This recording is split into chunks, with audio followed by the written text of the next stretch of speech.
They came here and treated my girls like crap for no reason. It's a bunch of crap, man.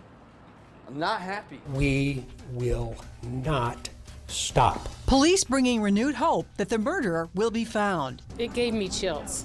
I think they're getting closer. While we were here, while they were investigating, we heard shots fired. Officers heard shots fired just come from south of us. We're going to take a look at exactly what crews are doing. I know they do have 2 rescue workers that did go down in this area. Check this out. Pieces of siding, homes, barns really scattered across this field. They say it sounds like a train. People say that, but I've never heard a train sound like that.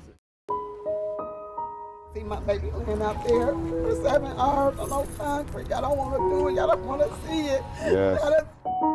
On a day where Felicia Curlin should be lifted in joy, she's filled with sorrow because her son William Walker was killed. I know if he was here today, he would tell you Happy Mother's Day.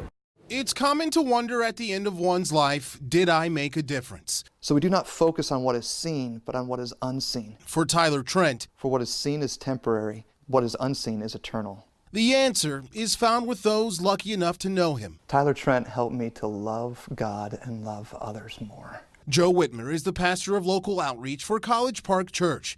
He helped to guide Tyler, even through the days when Tyler knew that he was going to die. And I think that's the platform that Tyler's always stood on, is this has to be about more than just me.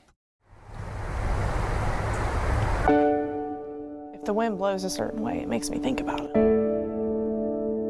We all keep those we have lost alive through memories and photos.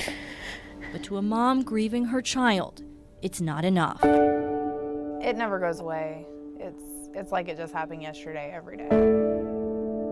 Most days I swear I hear him say, "Mom," but he's not there. Bridget Goodwin's son Zayden died in March of 2017.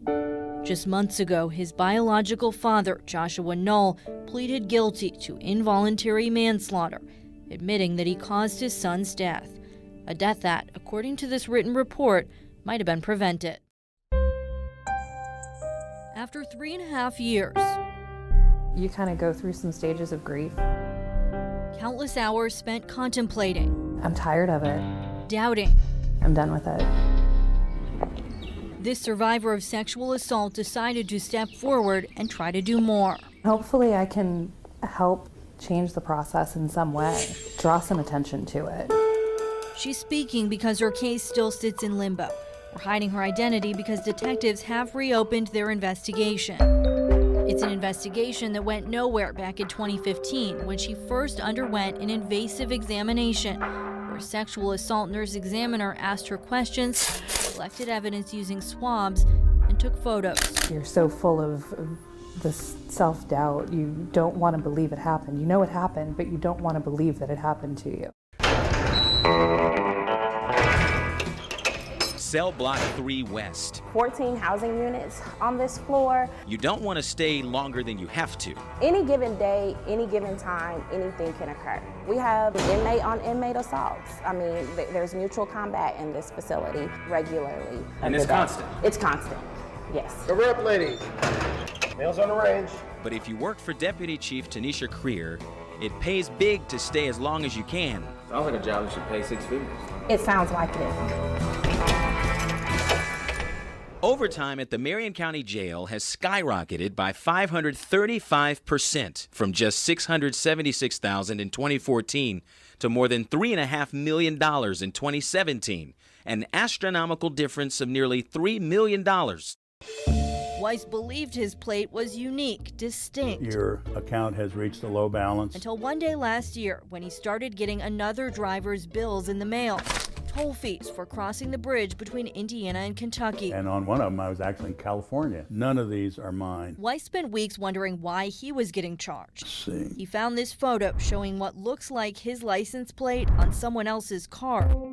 Turns out Indiana's Bureau of Motor Vehicles issued a gone fishing plate to another driver. They are absolutely identical. Swapping out the O for a 0. The response of everybody at BMV, as far as I could get sent, has been the same. There is no problem with this. The registrations are different. They got wires going everywhere. This isn't the first situation like this the CBS4 Problem Solvers has come across. It's real hard. Last year, a caramel company shut down. Its owner filed bankruptcy, leaving dozens of homeowners in the cold. They have turned my life inside out. They really put all of us in a very horrible situation. Whether it's a whole home renovation or a smaller remodel project, how do you keep this from happening to you? I took my questions to the experts, Hoosiers who know a lot about home renovations, the law, and the people doing this work. My first stop, Indiana's very own Two Chicks and a Hammer. We're just a couple likable gingers. Mother-daughter duo behind the hit HGTV show Good Bones. We found their team in the middle of a busy renovation season. Yeah, we can use this. One Mina Starsiak-Hawk and Karen Lane say isn't all what you see on TV. We film for 10 months, 13 houses, and that is cut down to 42 minutes per episode.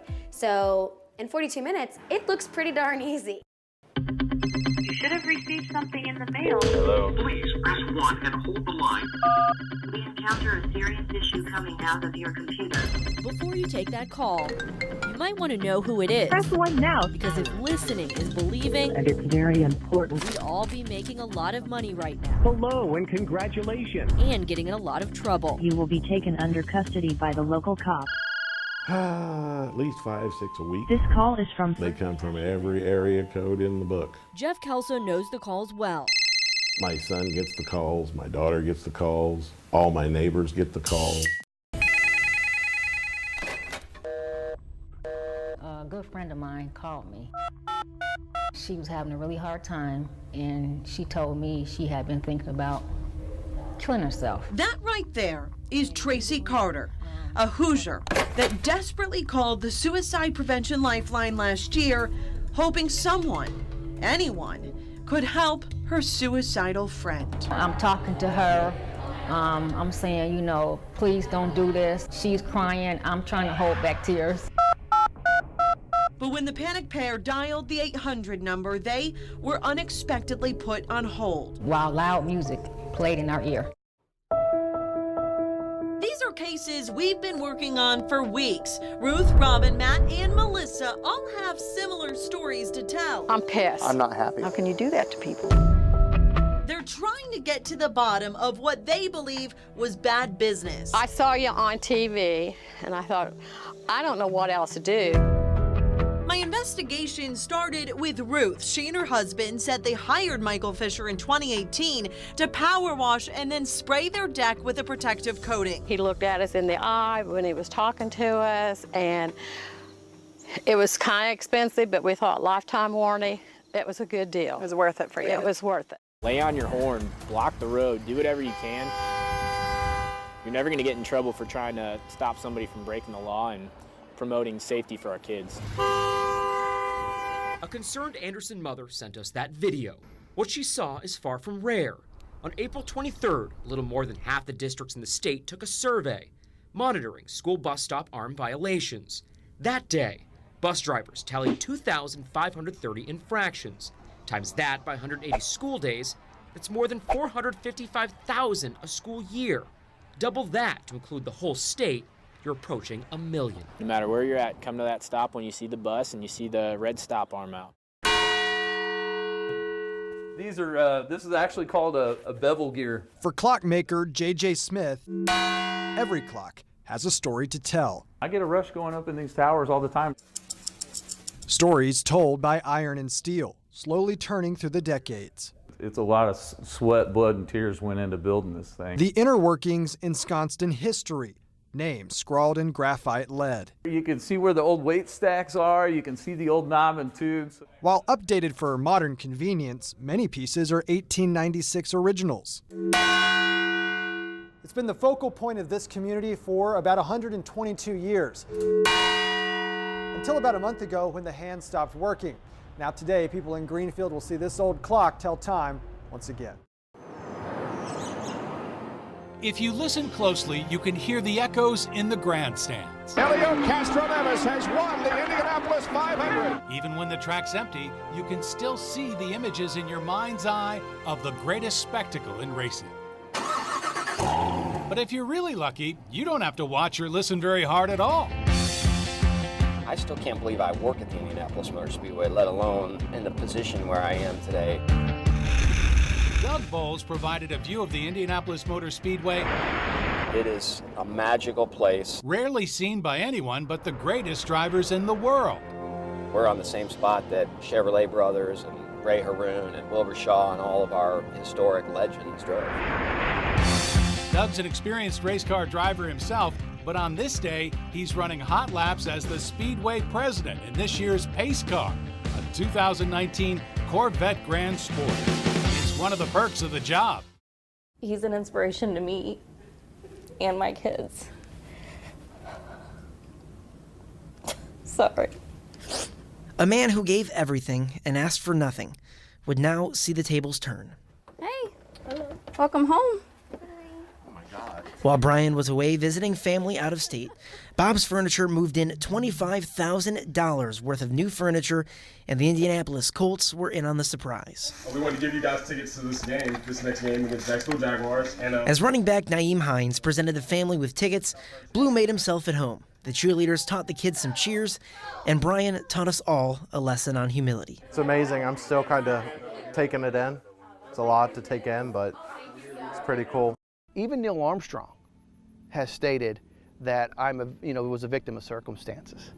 Even Neil himself knew that if Gus was around, it would have been Gus Grissom on that first flight to the moon. It's easy to see how much Gus Grissom means to the town of Mitchell, Indiana. This 3-story memorial to the astronaut soars above the Civic Square.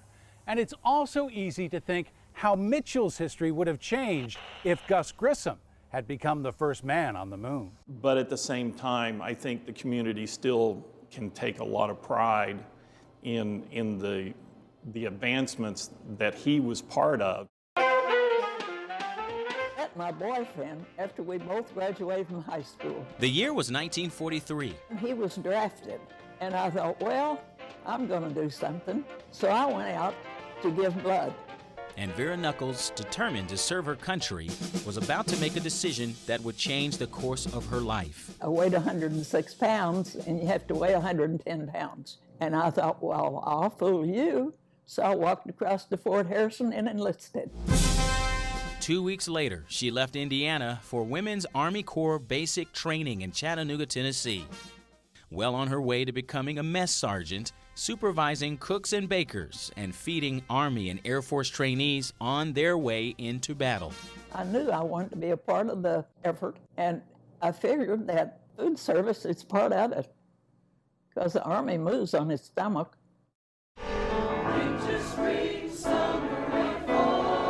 Music has the power to bring people together,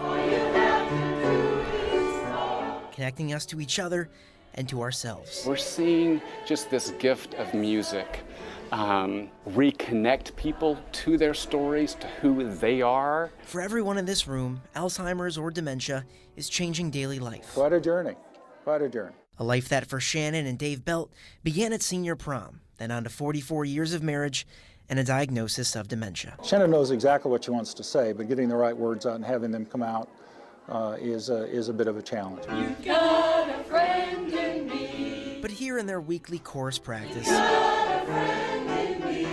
those words come easier, along with memories and emotions. The moment that we all sat down, it became obvious that this was something that for us to do. And that's because we do have multiple tornado warnings going with those issues.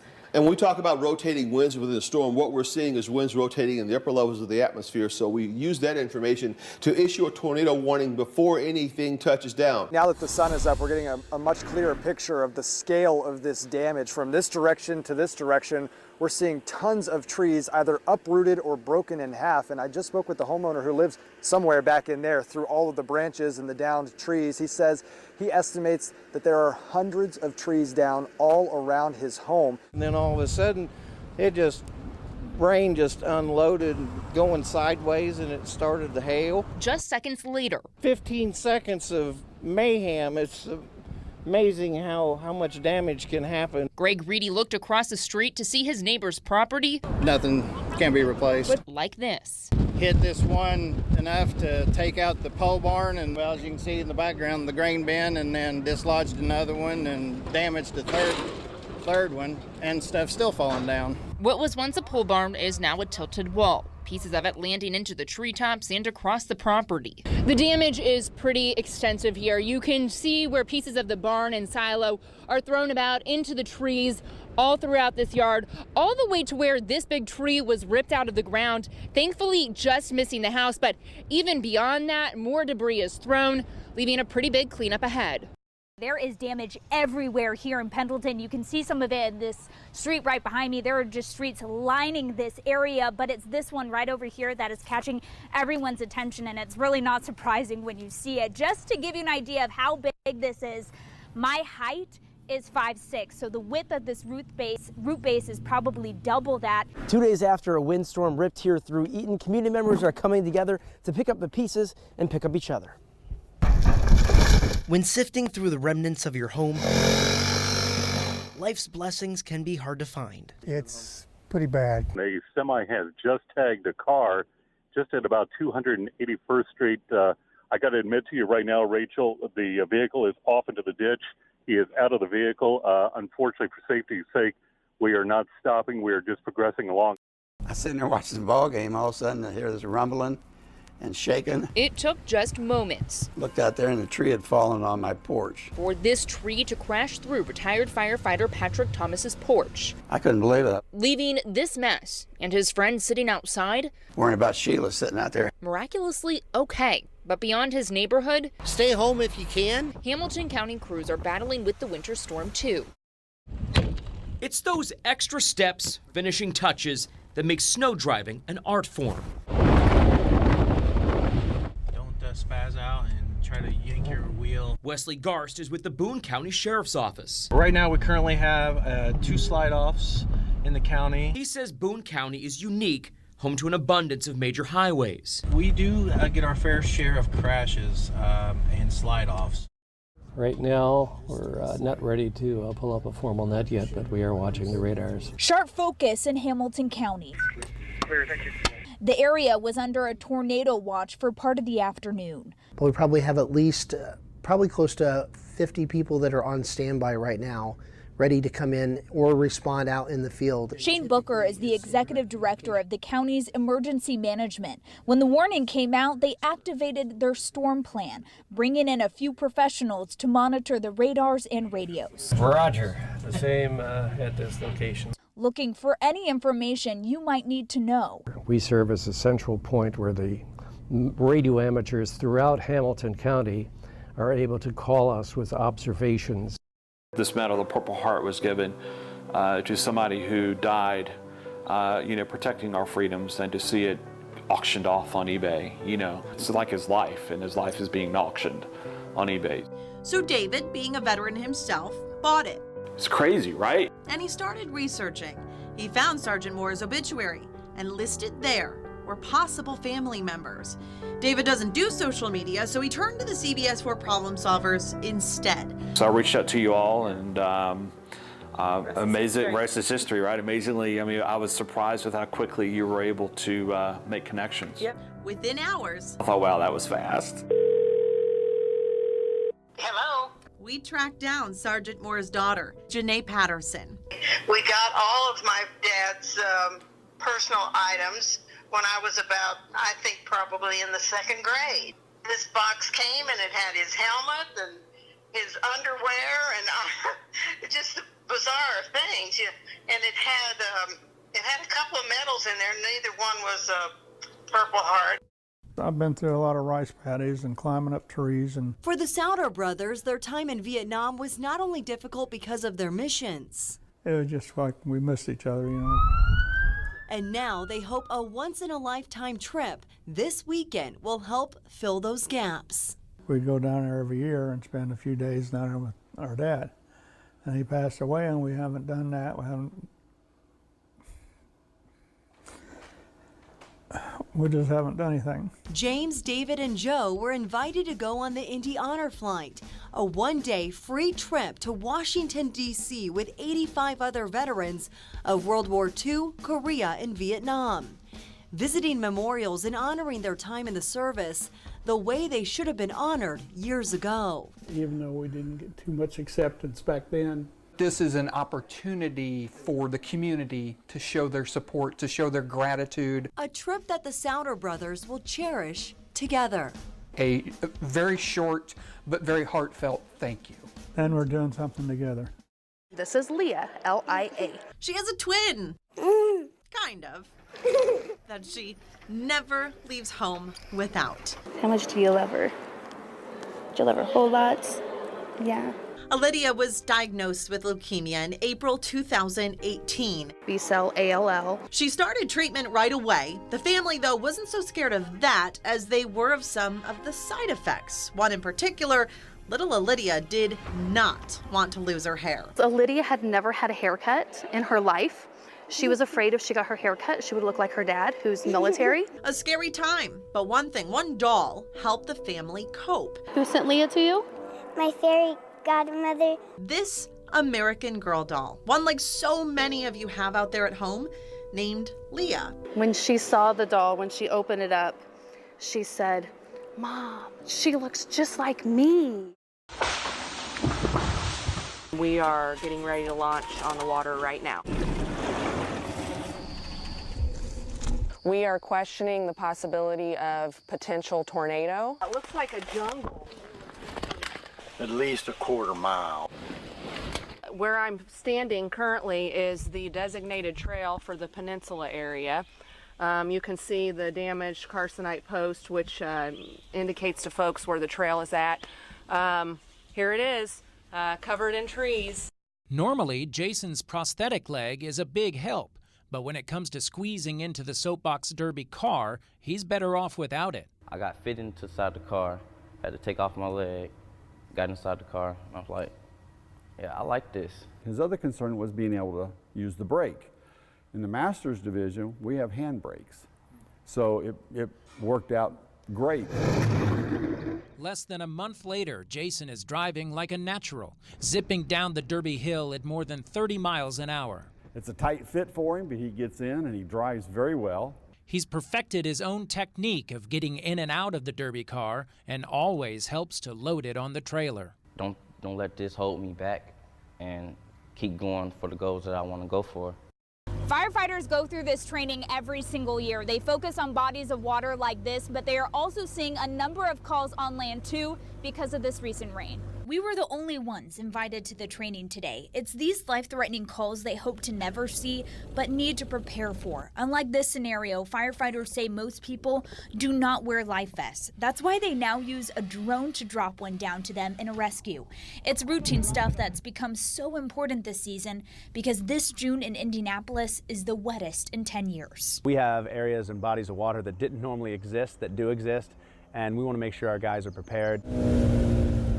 They focus on bodies of water like this, but also the White River and small streams you see in your neighborhood. Heavy rainfall is causing streets to flood, so calls on stalled cars are not uncommon.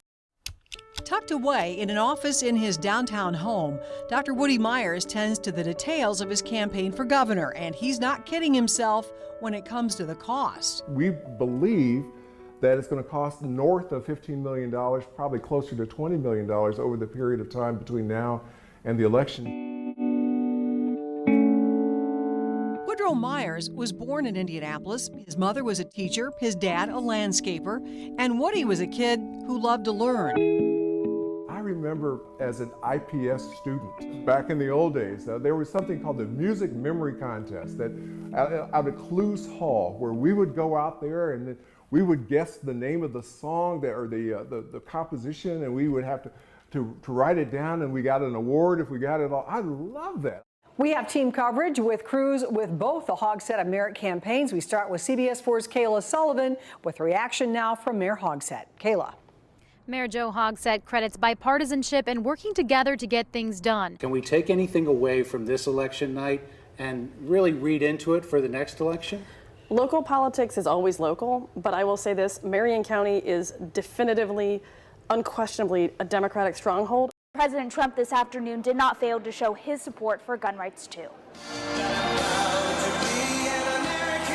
It's his third time as keynote speaker, a very welcoming stadium of enthusiastic supporters. Democrats want to disarm law-abiding Americans. We actually just saw Vice President Mike Pence come through in the motorcade, waving to the crowd as they wave back to him. So it is pretty calm right now, but earlier we did meet with about 25 protesters at the State House who marched down Capitol Avenue towards Lucas Oil Stadium, and that protest was relatively peaceful the entire time. Contact sports come with uncertainty. I've had really bad headaches and I've just been sleeping like a lot. And for the past week, I haven't been to school. A new study seen in the official journal of the American Academy of Pediatrics shows girls' soccer is the second most dangerous sport out there. A concussion rate of 8 per 10,000 practices or games. That's right behind boys football, which has the highest rate of concussions, 10 for every 10,000 practices or games. We were worried because it was severe. It was considered a major concussion. A local neurologist is now speaking publicly on this topic. She told CBS4 there needs to be rules in place for every sport to keep our student athletes safe and healthy. Soccer, I think, is a great sport in general. I think the problem comes with heading. Much like the game of basketball, a few things have evolved in Hinkle Fieldhouse. But still, you'll find iron rims and nylon nets hanging 10 feet over hardwood floors. And for the 1954 Milan Indians, some things here will never change. I think it just brings back fond memories. You walk in here and you think about the last shot, you think about the 15,000 people. We should start this with Once Upon a Time, because it's almost like a fairy tale. The fairy tale of a small town team playing on the biggest stage in Indiana basketball. Pretty much everyone in Indiana knows the story. Some could probably even tell you every play of that game, but only a handful know how it sounded, how it felt when Bobby Plump's last shot went through the net. Can you recall what was going through your mind when the shot went up?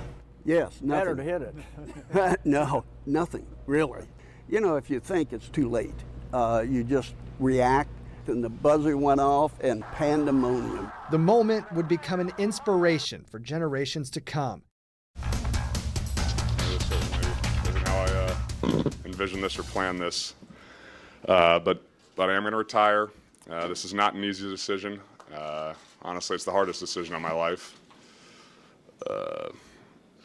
But it is the right decision for me. The NFL's Comeback Player of the Year will not come back to the NFL. Andrew Luck announcing his retirement from the league tonight at 29 years old. And admittedly, physically and emotionally broken Luck after going through a 4-year cycle of pain that he was unable to shed the rehab cycle, stepped in front of the Indianapolis media tonight to announce that decision. That was just moments ago. Right now, team owner Jim Irsay, GM Chris Ballard, and head coach Frank Reich are speaking to the media. Let's head out to Lucas Oil Stadium and hear from them. Never try to talk someone out of something that their heart truly wasn't into. And so I was there to absolutely support him and counsel him.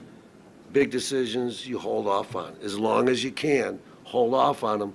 You know, and then when you have to make them, then you make them. Remarkable news, first with the news of the retirement during the fourth quarter, then Andrew Luck addressing us, and then followed by Jim Irsay and Chris Ballard and Frank Reich.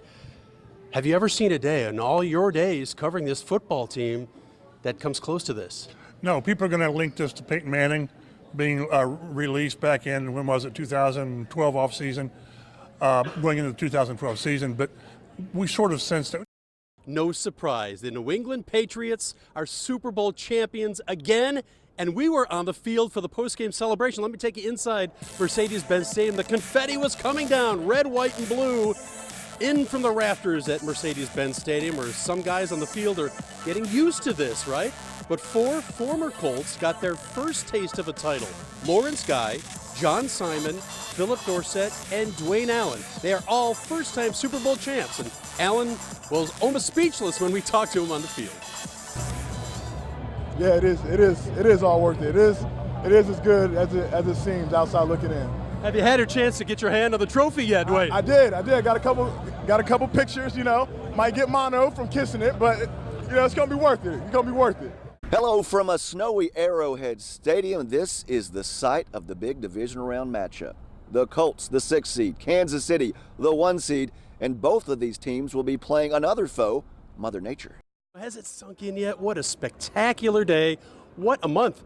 Not a better month in racing in your life, I can imagine. Wow, it's yeah, you're right, absolutely. It's hard to believe, really. I mean, it's hard to find the words for realizing your dreams. Live from CBS4, this is your news now.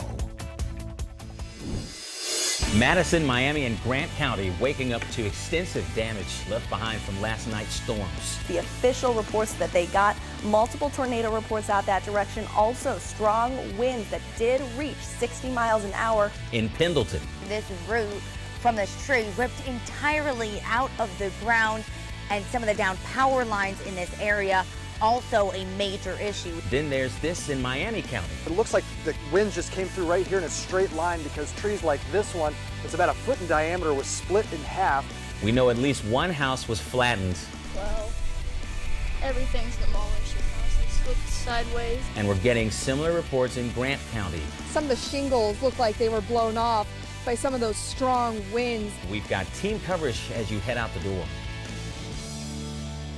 So much to get to here at 6:30. We're going to recap what we went through last night and how the cleanup process is going so far this morning. Let's get to the Weather Authority first, and then we'll talk traffic. Good morning, Star. Good morning, Frank. I do want to take you over to the convective outlook for today. This tells us where the strongest storms are going to be over the next couple of hours. And it looks like the strong to severe storm should stay west, Kansas City and Tulsa under the gun again, and then also east toward Pennsylvania. That's where we will see more strong storms. We in central Indiana are included in that marginal risk, so we actually could have some storms later on today, but we're going to go over what those impacts will be. Not going to be a problem for our morning, though. Live Guardian radar nice and quiet at the moment. Couple of clouds floating by on satellite, but I did want to show you these rainfall estimates from the last couple of hours. The heaviest of the rain was north and east toward Pendleton. That's where we also saw the wind damage. Indianapolis and south toward Greenwood, Shelbyville, Columbus, Bloomington, you hardly saw anything at all, and I think it will be very similar today.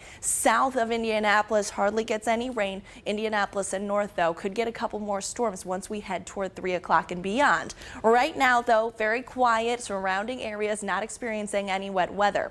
With the storms that blow through later today, my main concern is going to be heavy downpours. Flooding could be an issue later on today and into tonight as we continue with this rain. Plus, we have even more rain chances, including tomorrow and Thursday. I'll time it all out for you coming up in just a few minutes, Frank. Yeah, another afternoon to watch. 6:32, and for your morning, storm victims in several counties north and northeast of Indy waking up to some serious storm damage. There are reports it's possibly tornado related. So we begin our team coverage now this half hour in Madison County, where our Alexa Green is in Pendleton right now, and we've learned one person has been hurt due to the storm. Alexa, fill us in on what we know. Hey, good morning, Frank. We are working to find out the extent of that person's injuries and how he or she is doing this morning. We do know that person was transported to the hospital. Again, a lot of questions about that, but we could tell you this cleanup process here in Pendleton really just beginning. This is what homeowners are dealing with. Shingles ripped right off the roofs because of the storms. You could see that tree uprooted, porches completely destroyed here, and this road over here basically impassable because of downed trees, debris, and downed power lines. And that's essentially what first responders are saying this entire town looks like. I want to get to some video taken by some people in this area because it is truly unbelievable. People here in Pendleton capturing on their phones what appears to be a funnel in the sky, and then you can hear them coming out after the storm to see some of this damage firsthand. The whole town's devastated. Trees are down on almost every street in the town. It's like all the trees in my backyard are uprooted. My neighbor, his car is completely destroyed. It's just down power lines everywhere. There's a gas leak about a block up the street.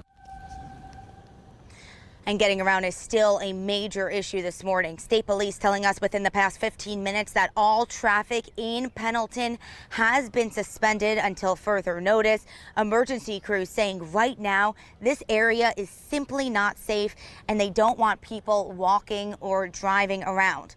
We also know the National Weather Service will be in Pendleton later today to determine if, in fact, a tornado touched down. In the meantime, we can tell you first responders are still saying this is a very active and dangerous scene. You could see just all of the debris behind me, all of the damage that people are waking up to. For now, they say they want people in the Pendleton area to sit tight, stay at home, and let first responders do their job.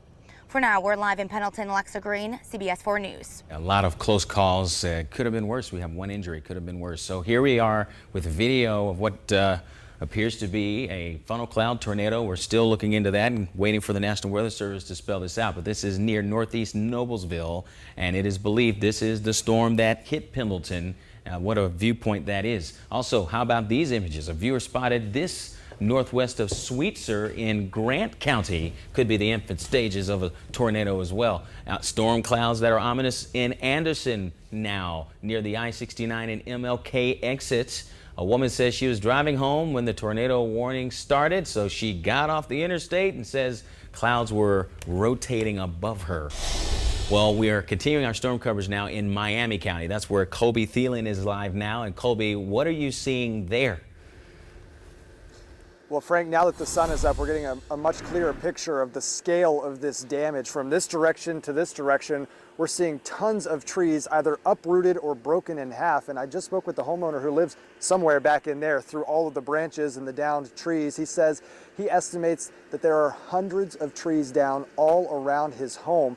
Fortunately, none of them landed on the home. He says that he lost his garage, that his shed was smashed up a little bit, but besides that, they're all okay. And in fact, we spoke with Miami County Sheriff's Department earlier this morning, and they say that there are no injuries reported throughout the county, but there is tons and tons of damage. Take a look at this. This is a video sent to us by a viewer. You can see what appears to be a funnel cloud forming, but it's still unconfirmed if a tornado touched down here. The National Weather Service, they're going to come out here and survey the damage and see and try to tell if it was in fact a tornado that touched down here in Miami County. But across the county, there's damage everywhere. In fact, across the street from where we are now, the homeowner here tells us that the neighbor actually lost their grain bins, that their barn was also destroyed. There were homes that were destroyed. We spoke with a 12-year-old boy who saw his father's home destroyed last night. Take a listen to what he had to say.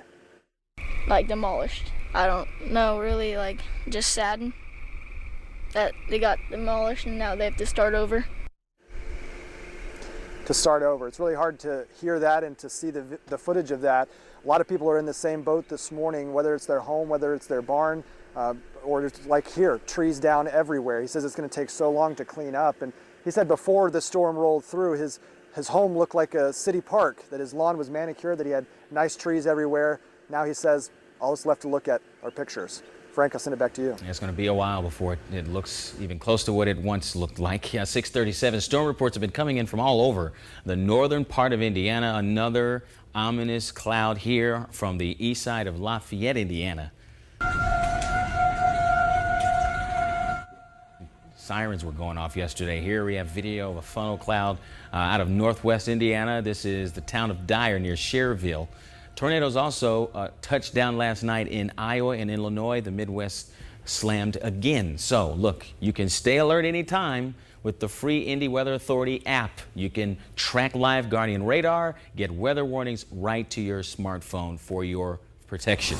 Developing now, crews searching for 3 people who just disappeared on Indiana waterways in 3 separate incidents. So in White County, crews from 6 different agencies are searching for Stephen Pitts. Witnesses saw his kayak capsize on the Tippecanoe River, and they believe he was sucked into the Norway Dam. Pitts was not wearing a life jacket. Authorities are now calling it a recovery effort.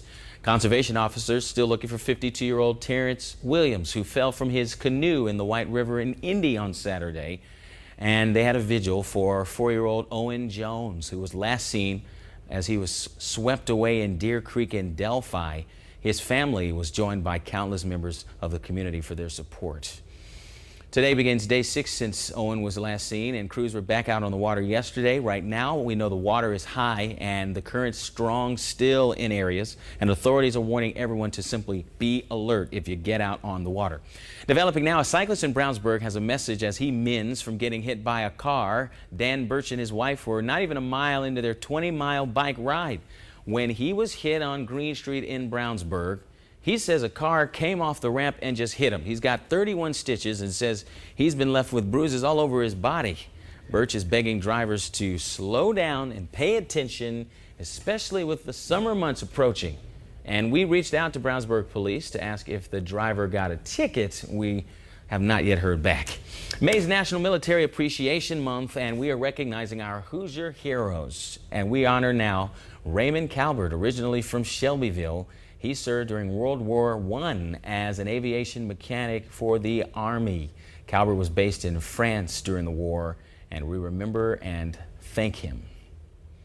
6:40. Overnight, storms hit central Indiana hard, and you're seeing images from Grant County, just one area that's seeing widespread damage right now. Our team coverage of those hit areas as the sun rises.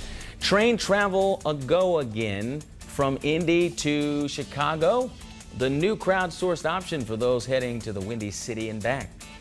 And then we're taking a look at our roads right now. We are accident-free within the metro, but those storms still causing big issues here. Closures impacting basically all the main roads there in Pendleton, including both the north and southbound exit ramps from I-69 to State Road 38. Right now, westbound US 36 is open there to about the State Road 67 area. However, officials are saying that they want folks to avoid Pendleton this morning there. They have suspended traffic into that area there, so just avoid it completely if you can.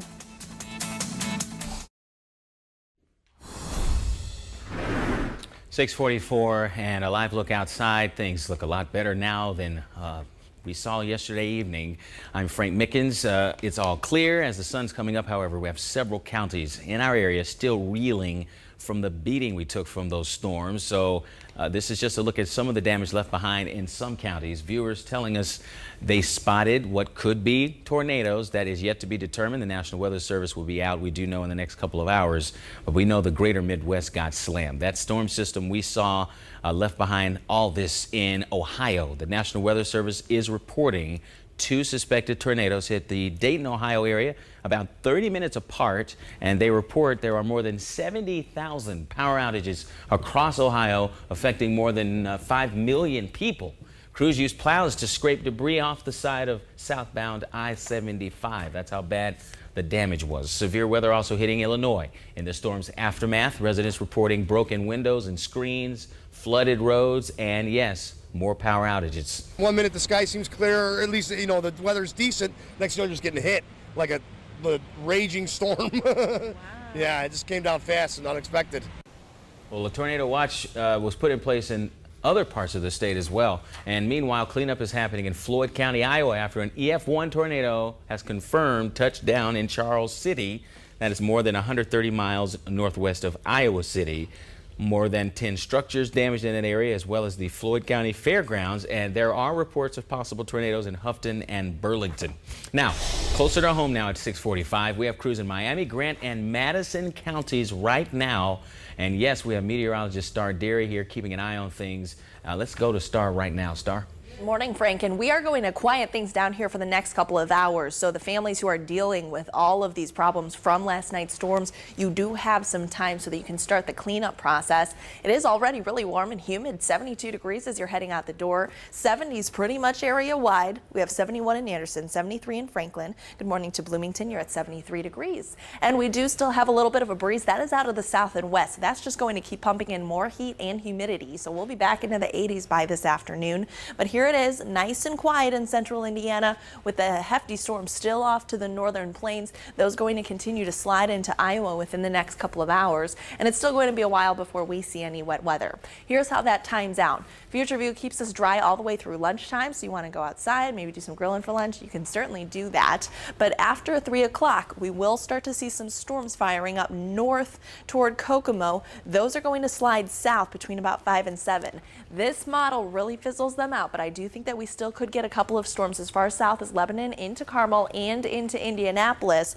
and then really fall apart as that heads toward Shelbyville, Columbus, and Bloomington. So those areas south of the city really not going to be dealing with very much or any rain today. And then we'll all dry up after about 8, 9 o'clock tonight. But then tomorrow morning, here comes another round of rain. So the storms on Wednesday are going to start earlier. You will want your umbrella first thing as you're heading out the door on Wednesday, and then gloomy with on and off rain throughout the day. But that's tomorrow. Today, we could just have a couple of storms that produce some hefty downpours, a third to up to a full inch of rain possible. Indianapolis and north and east. That does include Pendleton, where we have already seen some of the worst damage from those storms yesterday. And then south toward Columbus and Bloomington, hardly or nothing at all for this afternoon. High today 85, which is back above the average, and you'll really feel that humidity in the air. Tonight down to about 68 degrees, and then the storms roll in very late tonight, early tomorrow morning, on and off rain for your Wednesday. Still hot and humid, high there 81 degrees. Here's that 7-day forecast. Second half of the week, temperatures get a little bit more comfortable. 74 on Thursday, but we will have some more scattered storms. Friday looks better than it did as of yesterday. We're taking down those storm chances, so Friday should be dry and also very comfortable with highs really in those mid-70s, where we should be this time of the year. Could get a couple spotty showers again on Saturday, but at this point it looks like we'll be dry again on Sunday, so we're keeping our eye on those days, Frank. All right, so we're sticking with our severe weather coverage now. On the phone now, we have Miami County Chief Deputy Dave Vitek on the phone. Dave, thanks so much for taking time out at a particularly critical moment now, as you've got a lot to deal with. Can you give us right now any word of injuries in your area and the extent of the damage?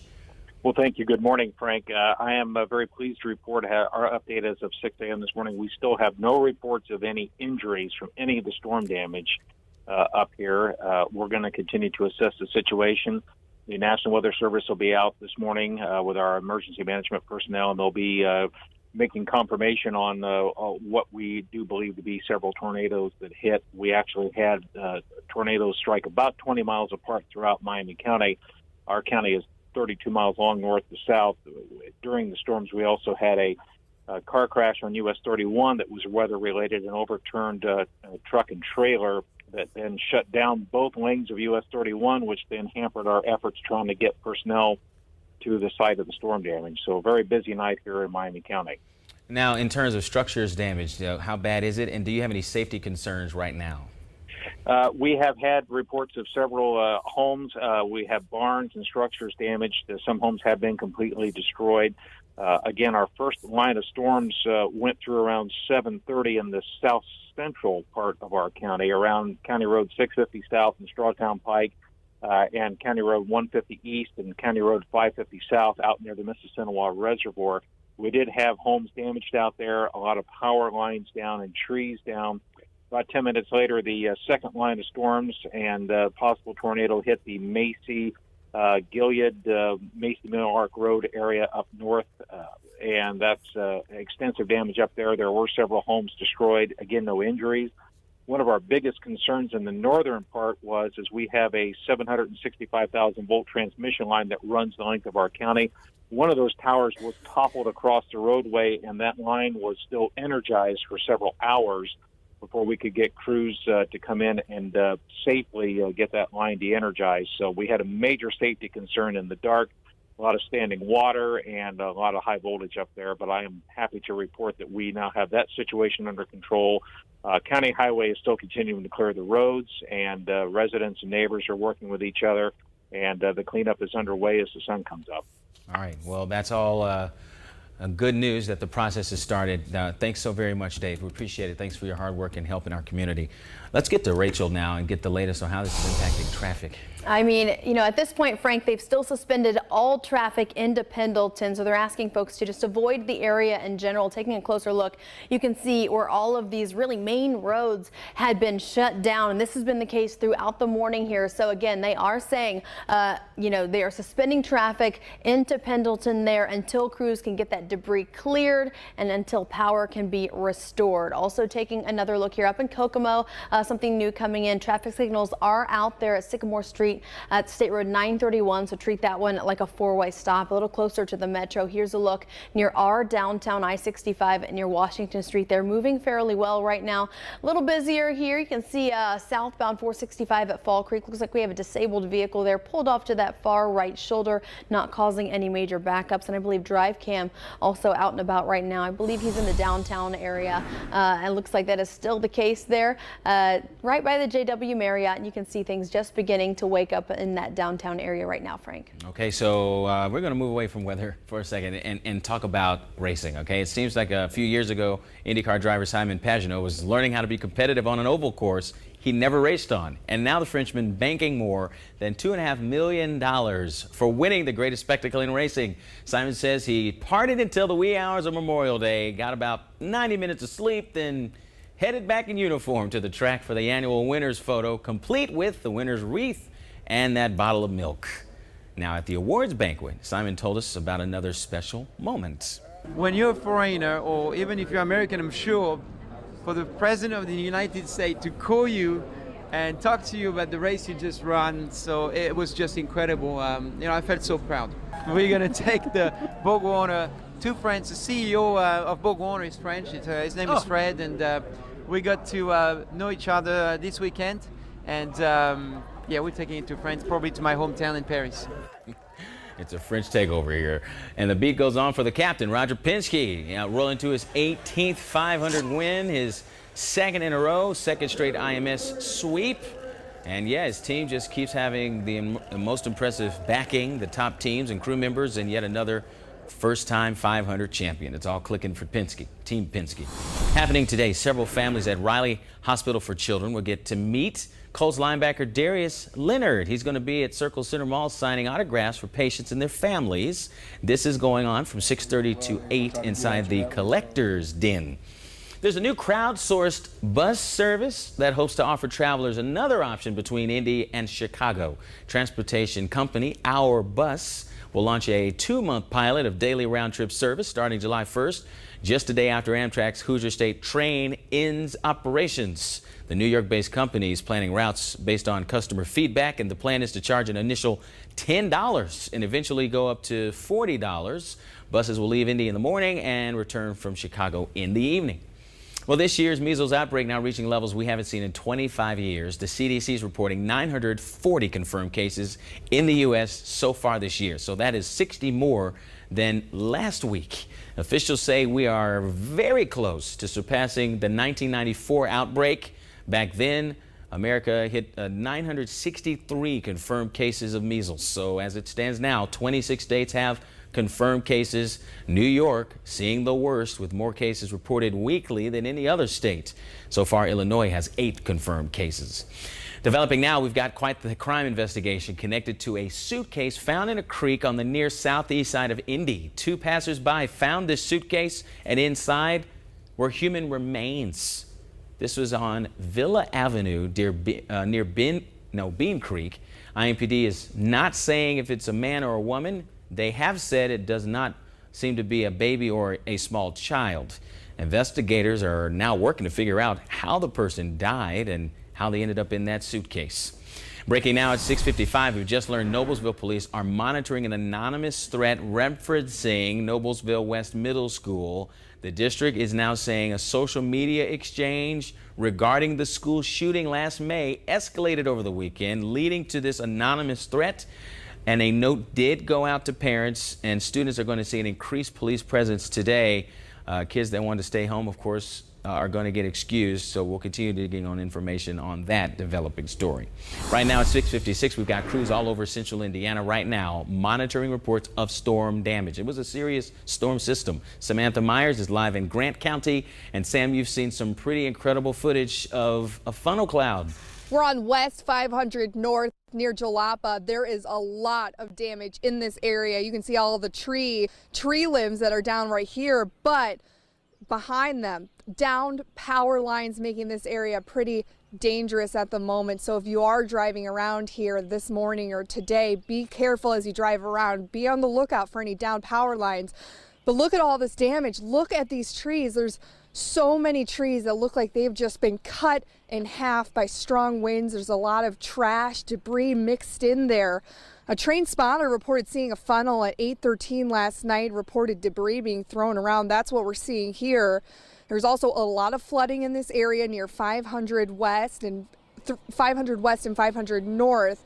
The DNR is also saying animals may be in shock after people reported seeing loose livestock either dead or running around. So we are now waiting for storm surveyors to come out to Grant County, look at this area, determine if there was a tornado or multiple tornadoes here. So that is something to be on the lookout for. We'll continue to keep you updated online and on air. Live in Grant County, Samantha Myers, CBS News. Yeah, and it doesn't end there. We have significant damage reported in Pendleton, and that's where we find our Alexa Green. Good morning, Alexa. Frank, people in Pendleton waking up to scenes like this. Shingles ripped right from the roof, down trees and power lines.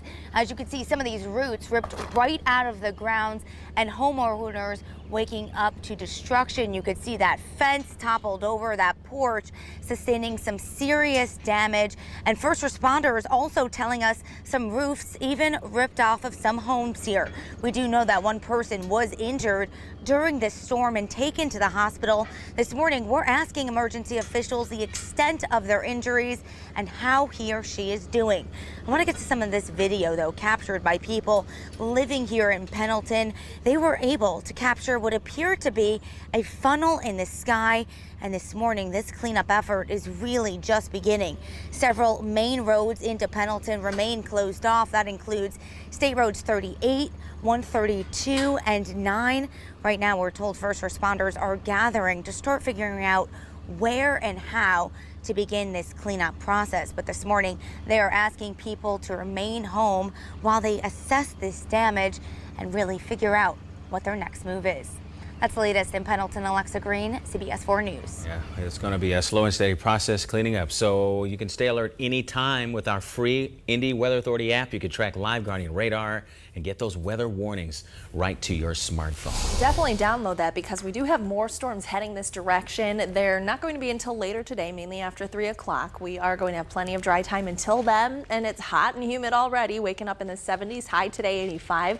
And then Wednesday and Thursday, we will have more rain again, but starting earlier. And as Alexa said, all traffic into Pendleton still suspended right now. Many of those main roads still blocked off, including eastbound State Road 38 and those ramps there from I-69 to State Road 38. The only area, those main roads that look open right now, westbound US 36 to State Road 67. They're on the east side of town. But again, they're asking folks not to get on the roads. Wow. Okay, and we're on top of this developing story about an anonymous threat referencing Noblesville West Middle School and the school shooting last May. So we'll have an update on that and the latest on weather and traffic in 25 minutes.